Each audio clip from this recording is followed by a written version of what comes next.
रूह के शोले लपक लपक जब आते हैं, बंधन सारे टूट के गिरते जाते हैं। आ, आ, रूह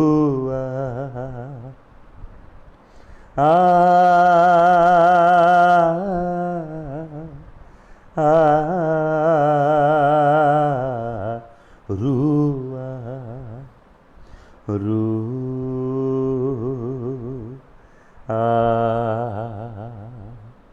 रुआ रुआ। बारिश होगी रूहे पाक के बादल से, धुल जाएंगे मैले मन भी अंदर से।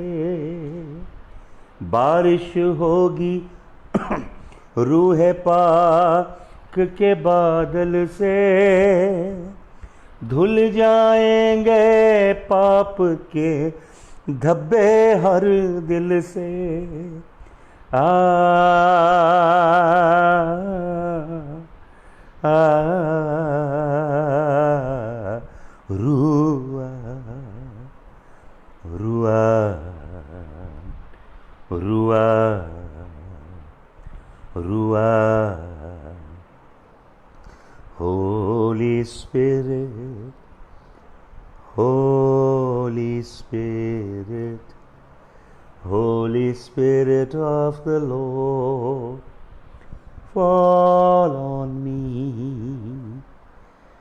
Holy Spirit of the Lord, come upon me. Dwell in me, reign in me, I surrender to you. Holy Spirit, I am your Mishkan, your tabernacle, your dwelling place. Holy Spirit of the Lord. Hallelujah.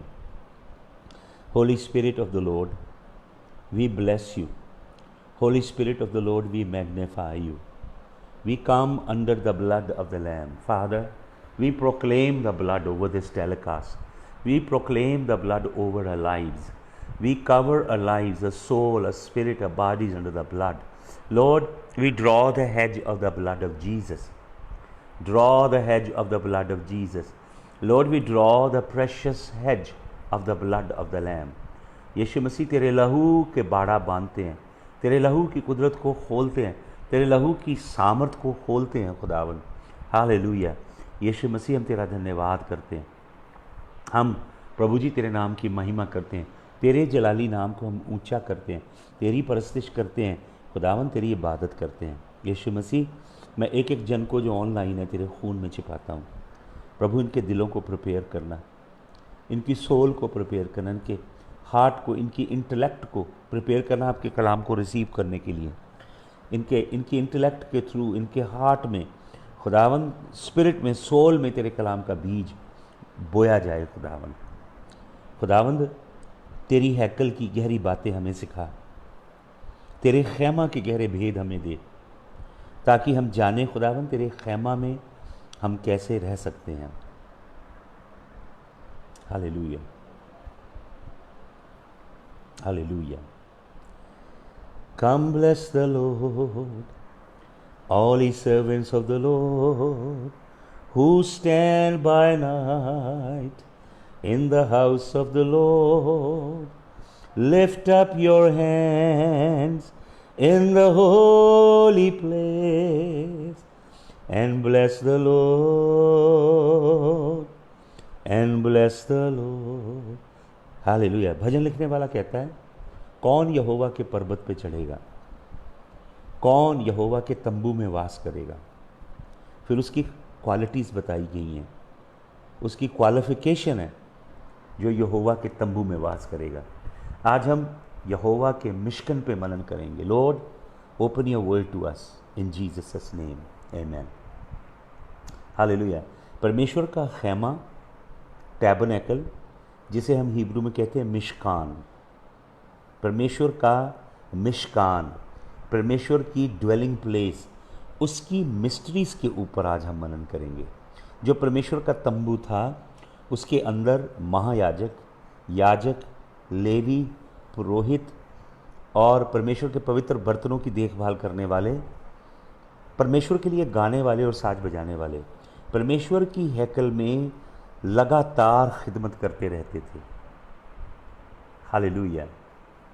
24/7 they continually served the Lord God and ministered in his presence. The Levites, the priest, the high priest, the sons of Korah, Kohathites, they continually ministered before the Lord. So we will meditate on what was happening in the tabernacle of the Lord, which is called Mishkan in Hebrew. परमेश्वर के मिशकान में क्या होता था, इस पे हम मनन करेंगे। आपको मालूम, परमेश्वर की टैबरनेकल में सबसे पहले ब्रेजन ऑल्टर थी। ब्रेजन ऑल्टर, पीतल की जगवेदी, कुछ लोग कहते हैं तांबा और एल्यूमिनियम की अलॉय थी। एक पीतल ब्रास की ऑल्टर है, brass altar, which is 7.5 feet into 7.5 feet. It's like a box, उसके ऊपर ग्रिल लगी है, नीचे एक बॉक्स की मानिंद है जिसमें लकड़ियाँ चुनी जाती हैं, ग्रिल है, नीचे से आग आती है और उसके ऊपर कुर्बानी के जानवर को जला दिया जाता था। And burnt offering was presented unto the Lord, the blood was sprinkle and the burnt offering was presented unto the Lord. उसके अंदर लकड़ियाँ रखी जाती थी, the wood were placed inside, and right on the top there used to be the animal of the sacrifice. Beneath the grill होती थी। Hallelujah. तो सुबह भी यहोवा को होम बलि चढ़ाई जाती थी, शाम को भी। In the morning they would offer burnt offerings and sacrifices, and in the evening they will offer burnt offerings and sacrifices. Bulls and rams and goats and heifers, they were burnt to ashes before the Lord. तो ऐसे एक box था, उसके ऊपर grill होती थी, an animal used to be placed and it was a brass box kind thing, 7.5 foot by 7.5 foot. In the morning there were sacrifices, in the evening there were sacrifices. सुबह भी home बलि, शाम को भी home बलि। तो आपको मालूम, जब home बलि जला दी जाती थी, पूरी तरह वो राख में बदल जाती थी, it would turn to ashes and all the ash would accumulate inside. तो क्या करते थे याजक, प्रीस्ट, वो उनके पास सोने की शवल्स होती थी, they would have golden shovels and they will drag out all the ashes, सारी की सारी एशेस को निकालते थे। When early in the morning they would remove the ashes. इस ब्रेजन ऑल्टर में से एशेस निकाली जाती थी with golden shovels early in the morning, and they were dumped outside the city. Hallelujah. Ashes were the remains of the yesterday's offering. Ashes always signify your past. Bible says, Isaiah 61 and verse number 3, the Lord God says, I will remove the ashes and I will grant you the beauty. The ashes signify that there was a time when fire burned and the flames were glorious. Then gradually everything started dwindling. The passion, the love, that warmth started going down the drain, and eventually all the first love you lost, and there remained no fire, only the ashes. Now the ashes tell you that there was once fire. जो राख है वो आपके अतीत को दिखाती है, आपके यस्टरडे को दिखाती है, आपकी हिस्ट्री को दिखाती है, आपके कल को दिखाती है। मैं बताना चाहता हूँ कि 3 तरह के फायर होते थे, 3 kind fire in the tabernacle. There was fire that was on the altar, there was fire burning the 7 lamps, menorah, and there was fire on the golden altar of incense. 3 fires used to be in the temple. Hallelujah. तो ये जो ashes थी, इन्हें morning में clean किया जाता था. Morning में याजक लोग राख को निकालते थे. आपको मॉर्निंग में उठना है. You have to wake up in the morning and you have to come before the Lord and you have to cleanse yourself, purge yourself, and you have to remove all the ashes. Every hurt, every grief, every wound, every stigma, every bad thing that happened to you in the past, you must remove it continually, or it will start heaping up on the inside. सुबह राख निकाली जाती है. Hallelujah. आपको मालूम ये जो fire है, आपको मालूम where did this fire come from? This fire was not lit by a matchbox. This fire was not burned naturally. आप पढ़िए लेवी व्यवस्था, Leviticus chapter 9 and verse number 24. Levi 9 का 24. जब when Moses built that glorious tent for the Lord, after everything was finished, the brazen altar was completed, Moses slew an innocent animal and placed on the altar, and he lifted up his hand and prayed to God Almighty. If you read Leviticus chapter 19 verse number 23-24, as Moses and Aaron, they began praying, fire came from the third heaven. From the glorious presence of the Lord, fire fell upon the sacrifice. आग स्वर्ग से आई. पहली कुर्बानी जब दी गई मिशकान में, यहोवा के तंबू में, आग स्वर्ग से आई. वो जो स्वर्ग से आग आई, उस आग को कलेक्ट किया. उसी आग में से 7 चिराग जलाए गए, मनोरा. उसी आग से गोल्डन ऑल्टर ऑफ इंसेंस के ऊपर इंसेंस बर्न की गई. और यहोवा परमेश्वर ने इसराइलियों को क्या आदेश दिया? Now this fire must not go out. Fire came from heaven and they use the same fire throughout the ages. उसी फायर में से, उसी आग में से आग लगाते गए. आपको स्वर्ग से, you need fire from heaven. You know churches, the problem in the churches is they have all the equipment. They have musical instruments, they have all the resources, they have the entire paraphernalia. You know, all the talented singers, choir and qualified preachers and beautiful cathedral church, everything is there. But the only thing that misses is fire. The church says, it is winter, it's very cold. Let's keep cold coffee in the church to keep people warm. Why? Because there is no fire from heaven in the churches. You can have all the paraphernalia, you can have all the equipment, you can, with money you can create all the resources, but you cannot create fire with money. You cannot create fire with your natural talent. स्वर्ग की आग पैदा नहीं कर सकते आप, वो स्वर्ग से आएगी. लेवी व्यवस्था 24 अध्याय का 2 वचन पढ़िए. Leviticus chapter number 24 verse number 2. Leviticus chapter number 24 verse number 2. Hallelujah. सुनिए क्या कहता प्रभु यहाँ पे. यहाँ पे प्रभु कहता, and the Lord said to Moses, Leviticus chapter number 24 verse number 2, and the Lord said to Moses, command the Israelites that they bring to you pure oil from beaten olive for light of the golden lampstand, to cause a lamp to burn perpetually before the Lord. The Lord said, the 7 lamps will burn perpetually. वो 7 चिराग कभी गुल नहीं होंगे, उनके अंदर रोशनी जलती ही रहेगी. वो आग बुझी नहीं जो मूसा ने जब प्रार्थना की स्वर्ग से गिरी. लेवी व्यवस्था 9:24 के अंदर वो आग आगे चलती गई, जनरेशन आफ्टर जनरेशन. हमें पीढ़ियों को, आने वाली पीढ़ियों को आग देनी है. अभी तो आग है ही नहीं चर्च में, आप आने वाली जनरेशन को आग दोगे क्या? इसीलिए आपके जवान बेटे बेटियां, they are not interested in the church, they don't want to come into the church, they don't get fire there. आपको मालूम, आप सोचते हो आपके जवान बेटे बेटियां प्रभु को नहीं जानते, ये कैसी इंफॉर्मेशन की एज में, कंज्यूमर एज में बढ़ पल रहे हैं, इनको प्रभु का ज्ञान नहीं है। ये आपकी धारणा गलत है।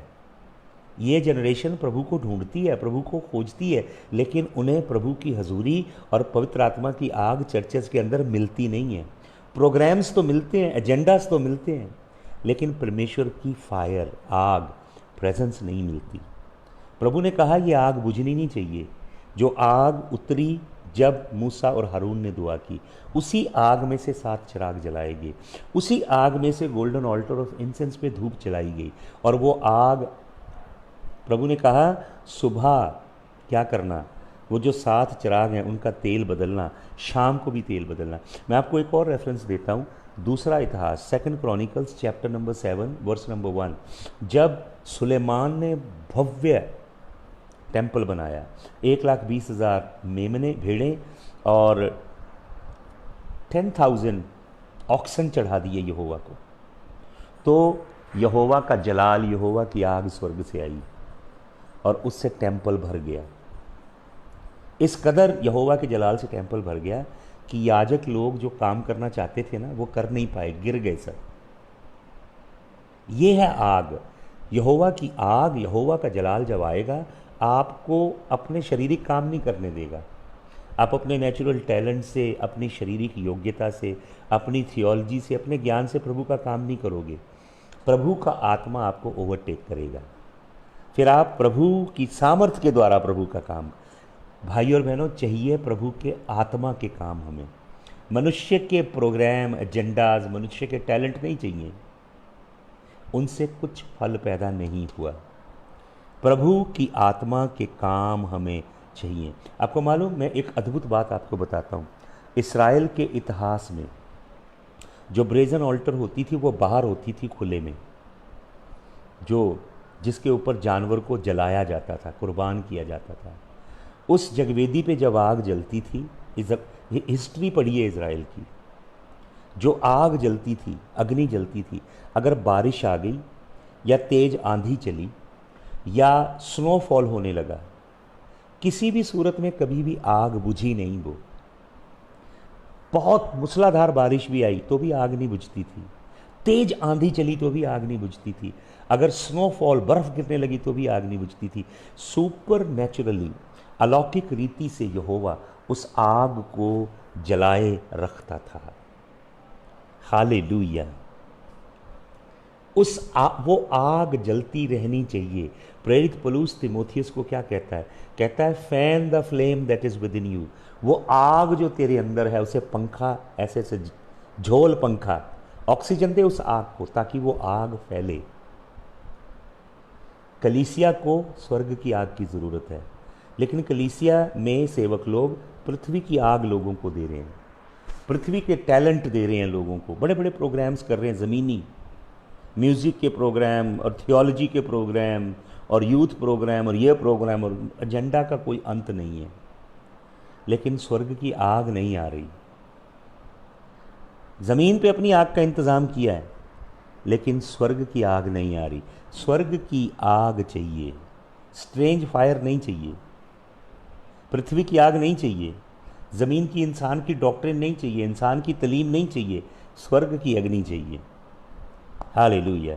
तो प्रभु ने क्या कहा? ऑल्टर को भी साफ करना सुबह, उसके अंदर से एशेस निकालना, अतीत को साफ करना।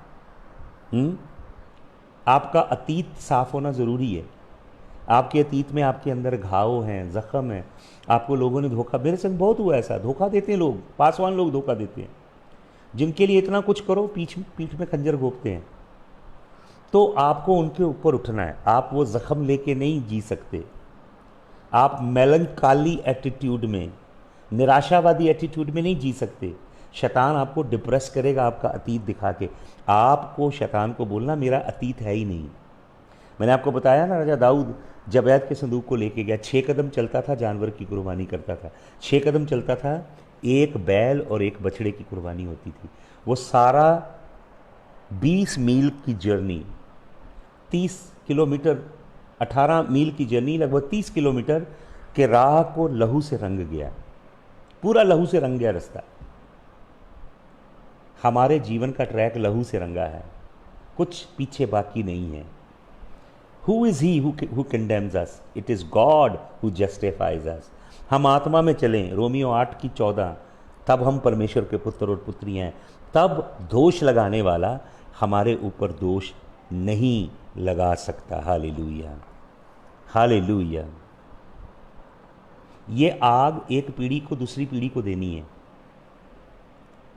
आपको अपनी पीढ़ी को आग देनी है। अगर आपके अंदर आग है तब आपकी संतान में भी आग होगी, आपके घर में, आपके परिवार में भी आग होगी।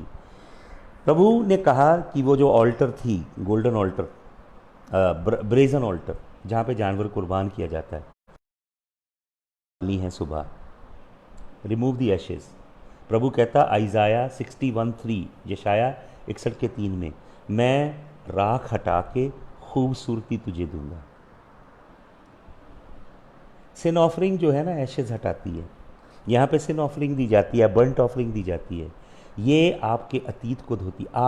हमें धोने की ज़रूरत प्रतिदिन है। ये फॉल्स थियोलॉजी है हाइपर ग्रेस की, जो कहती है आपको पश्चाताप की ज़रूरत नहीं है। पश्चाताप, तौबा हमारे जीवन शैली है। प्रतिदिन आपको पश्चाताप से भरे दिल में चलना है, हलीमी के साथ परमेश्वर के आगे। हालेलुया। सिन ऑफरिंग उन एशेस को हटाती है, हमारे अतीत को धो देती है, हमारे अतीत की डिसोबीडियंस, हमारे अतीत की नाफरमानियाँ, हमारे अतीत की बदकारियाँ, उन्हें धोती है। अगर उस राख को आप रोज़ रोज़ सुबह नहीं निकालोगे तो वो राख भरती जाएगी। जब राख उस ब्रेजन ऑल्टर में भरती जाएगी तो वहाँ पे आग जल नहीं पाएगी। चूल्हे में बहुत सारी राख हो ना, तो पहले औरतें क्या करती हैं, चूल्हे की राख निकालती हैं, क्योंकि चूल्हा अगर राख से भरा है वहाँ आग जलेगी नहीं।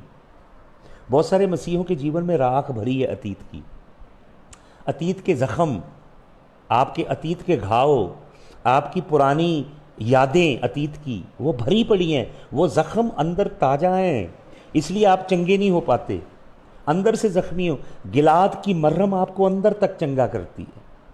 ये जो एशेज़ हैं अतीत की राख आपको निकाल के इकट्ठा करके सिटी के बाहर डंप करनी पड़ेगी, वरना आप कड़वाहट से भरे रहेंगे। आपको मालूम आग क्या है? ये आग है ज़ील, आग है ज़ील, जिसे प्रभु कहते हैं तेरे घर की, the zeal of your house has consumed me, जिसे लगन कहा गया, लगन, तेरे घर की लगन ने मुझे खा लिया। ये आग है ज़ील। ज़ील, बहुत सारे लोगों के अंदर ज़ील नहीं है खुदा के लिए। यीशु मसीह ज़ील से भरा है, पैशन, आग, यीशु मसीह भरा है अंदर से। आपको ऐसे आग की लपट बन के रहना है पृथ्वी पे, गुनगुना और ठंडा जीवन नहीं जीना। हालेलुया। आपको मालूम प्रभु क्या कहते हैं? लूका रचित सुसमाचार 8 अध्याय के 14 वचन में अद्भुत बात कहते हैं यीशु मसीह कहते हैं, इस संसार की फिक्रें और दौलत का धोखा, अगर आप दौलत के पीछे भाग रहे हो ना, इकट्ठा कर रहे हो दौलत, तो ये आपको धोखा देगी। बाइबल में लिखा है डिसीटफुलनेस ऑफ रिचेज, लूका 8:14 में, संसार की चिंताएं, cares of the world, deceitfulness of riches. अगर अंधाधुंध पागलों की तरह दौलत के पीछे भाग रहे हो, डिसीटफुलनेस ऑफ रिचेज क्या करेगी? आपके अंदर आग को ख़त्म कर देगी, आपके अंदर राख भर जाएगी सिर्फ। लूका 8:14 और लूका 21:14 पढ़िए। लूका 21:14 बताती है शरीर की कामना, वासना, संसार की चीज़ों की आग आपके अंदर परमेश्वर के कलाम को चोक कर देगी। परमेश्वर का कलाम पनपेगा नहीं। वचन में लिखा वो झाड़ियों में गिरा और पनपा नहीं। ये झाड़ियाँ संसार की फिक्रें हैं, ये झाड़ियाँ धन का लोभ है, धन के लोभ का धोखा कलाम में लिखा है। और लस्ट है, शरीर की वासना है, संसार की वासना है, ये आग को बुझा देते हैं। हालेलुया। अतीत के जो रिश्तों में ज़ख्म मिले हैं, घाव मिले हैं, परिस्थितियों ने जो दुख दिए हैं उन्हें आपको हटाना होगा। हालेलुया। हाई प्रीस्ट क्या करता था? रूल नंबर 1, हाई प्रीस्ट क्या करता था? हालेलुया। एशेस को रिमूव करते हैं प्रीस्ट लोग, सोने की शवल से ऐश निकालते हैं। तो हमें अपने माइंड को क्लीन करना है, और चूल्हे से जैसे राख निकालते हैं ना, ताकि आग के लिए जगह बन सके, नई ताज़ा आग जलानी है। हालेलुया। आग रोज जले आपके अंदर, डेली जले। आपके अतीत की हार, आपके अतीत की बाधाएं, आपके अतीत के दुख, आपको लोगों ने दिए हुए जख्म, betrayal, you have to remove the ashes from your life and you have to make room for fresh fire. Hallelujah. Temple में दूसरी इंपॉर्टेंट चीज़ है मनोरा। मैंने आपको दिखाई कई बार। मनोरा है वो 7 चिराग जो जलते हैं। आपको मालूम मनोरा एक बहुत अद्भुत पीस ऑफ फर्नीचर था खुदा की हैकल में। 100 पाउंड गोल्ड का बनता है ये, 100 पाउंड गोल्ड का, और इसके अंदर 7 चिराग हैं। ये इंटरकनेक्टेड हैं, इनके नाम हैं अलग अलग। ये 7 रूहें हैं खुदावंद की, ये 7 आर्कएंजल है खुदावंद के। हालेलुया।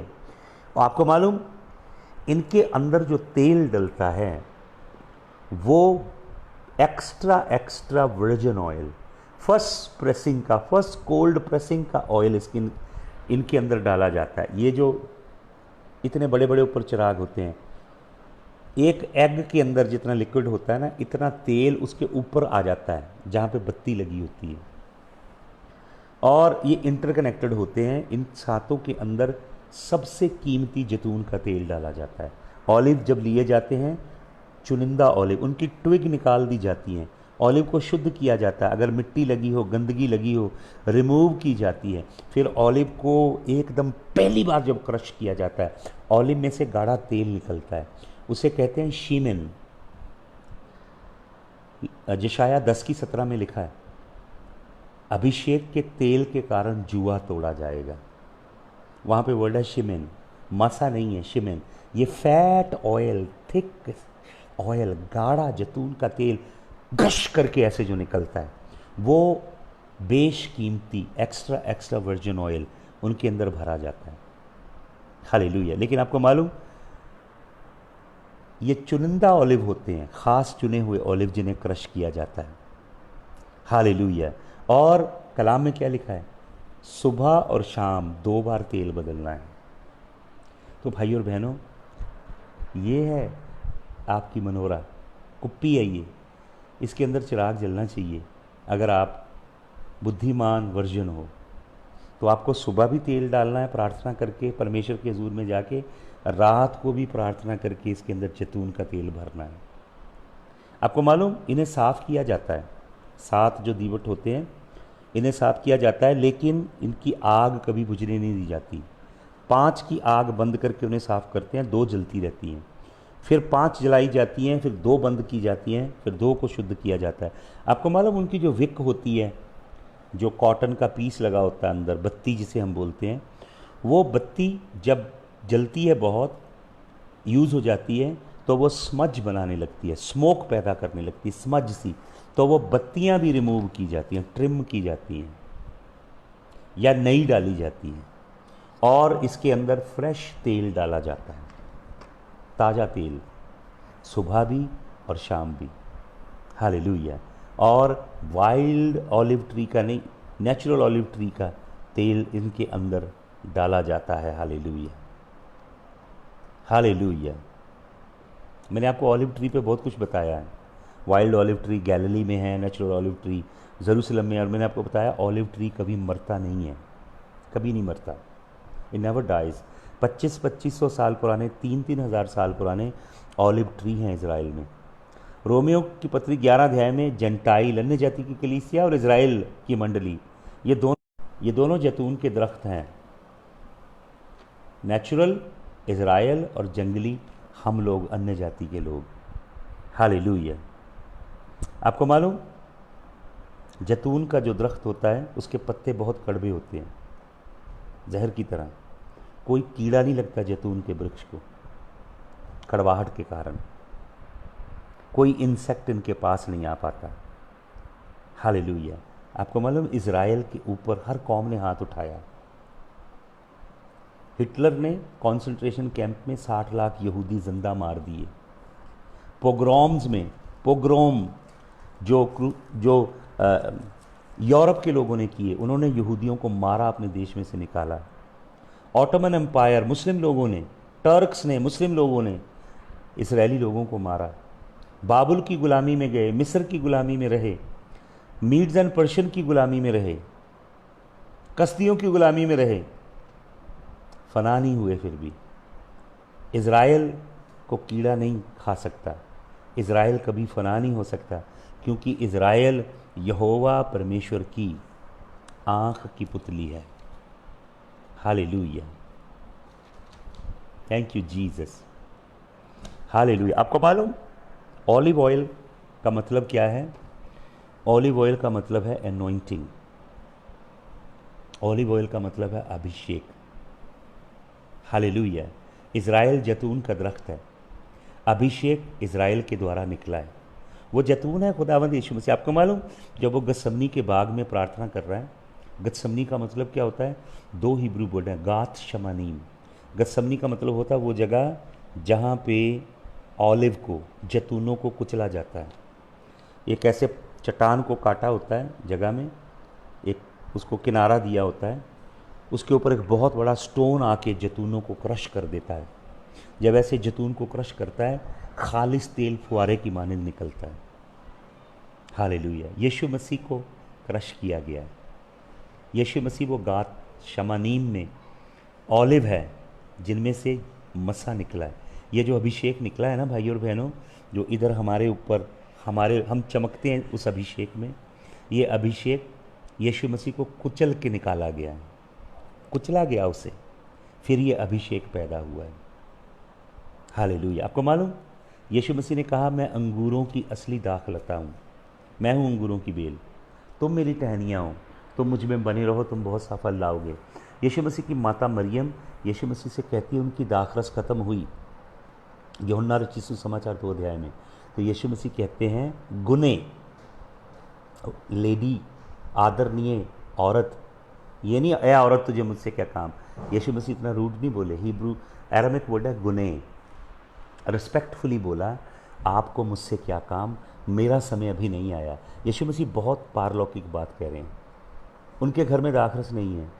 यीशु मसीह कह रहे हैं, मैं अंगूरों की बेल हूँ, मुझे कुचला जाएगा, मुझ में से नई दाखरस निकलेगी, लेकिन अभी उसका समय नहीं आया।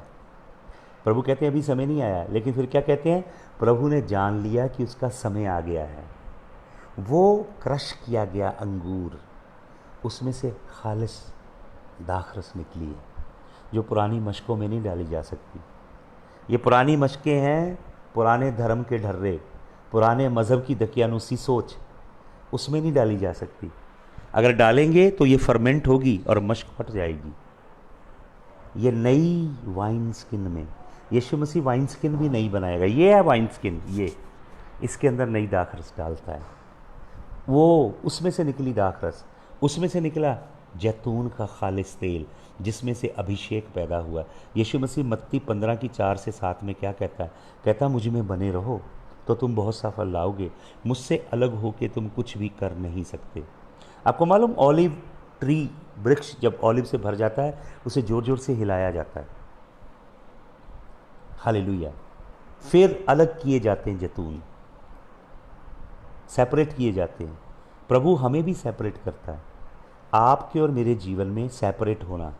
इब्राहिम अकेला था जब यहोवा ने उसे दर्शन दिए।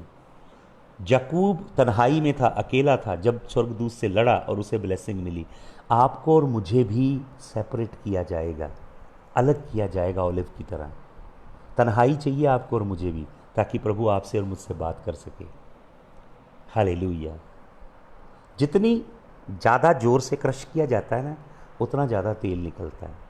मैं आपको बताऊंगा, आज एक और सेशन करेंगे, फिर शाम को मेरे मित्र रेवरेंड कैन सैंडबर्ग शाम को 7 बजे एक और हम प्रोग्राम करेंगे। तो आज मैं आपको अभी एक और सेशन में बताऊंगा जितना ज़्यादा क्रश किए जाओगे उतना ज़्यादा तेल आएगा, उतना अभिषेक बढ़ेगा। तो आज हम सीखेंगे थोड़ा बाद में। प्रभु कहता है, प्रभु का दास पतरस भी कहता है और याकूब भी कहता है जब तुम नाना प्रकार के ट्रायल में पड़ो तो इसे आनंद की बात जानना। क्यों आनंद की बात है ट्रायल्स में पढ़ना? हम एक और सेशन करेंगे, मे बी 1:30 और 2 के बीच में। I send you the message और हम इसी वचन को और आगे बढ़ाएंगे। प्रभु यीशु मसीह आप सबको बहुत आशीष दे। जुड़े रहिए परमेश्वर के चरणों में, परमेश्वर के कलाम के साथ, पवित्र आत्मा की हजूरी के साथ, यीशु मसीह के लहू की धार के साथ। प्रभु आप सबको बहुत आशीष दे। सबको जय यीशु मसीह की। हालेलुया। आज सुबह मैंने एक रिक्वेस्ट की थी कि यदि कोई आप में से पवित्र आत्मा के द्वारा मूव हो और बीज बोना चाहे, कुछ काम हम कर रहे हैं, ज़रूरी काम, कुछ बच्चों के लिए बेड वगैरह बनाने हैं और कुछ जगह बनानी है जहाँ पे खिड़कियाँ और डोर्स लगाने हैं, उसके लिए यदि कोई सो करना चाहे। और एक मोटर बाइक की हमें ज़रूरत है। मैंने अपना मोटर बाइक एक पासवान के जीवन में बो दिया है। कुछ फंड्स हैं हमारे पास, प्रभु ने दिए, लेकिन अभी कुछ चाहिए। यदि आपके दिल में परमेश्वर, ये कोई बंदिश नहीं है, ये प्लेटफॉर्म आपसे पैसे मांगने के लिए नहीं है, आपको देने के लिए, लेने के लिए नहीं। यदि आपके दिल में प्रभु डाले बोने के लिए, तो प्लीज़ आप मुझे मैसेज कीजिए और अवश्य बोइए जो भी प्रभु का आत्मा आपसे बात करे। यदि प्रभु नहीं करे तो हालेलुया, प्रेज द लॉर्ड, प्रार्थना कीजिएगा। प्रभु यीशु मसीह आप सबको बहुत बरकत दे। मैं फिर इस मैसेज को कंटिन्यू करूँगा। हालेलुया। सबको जय मसीह की।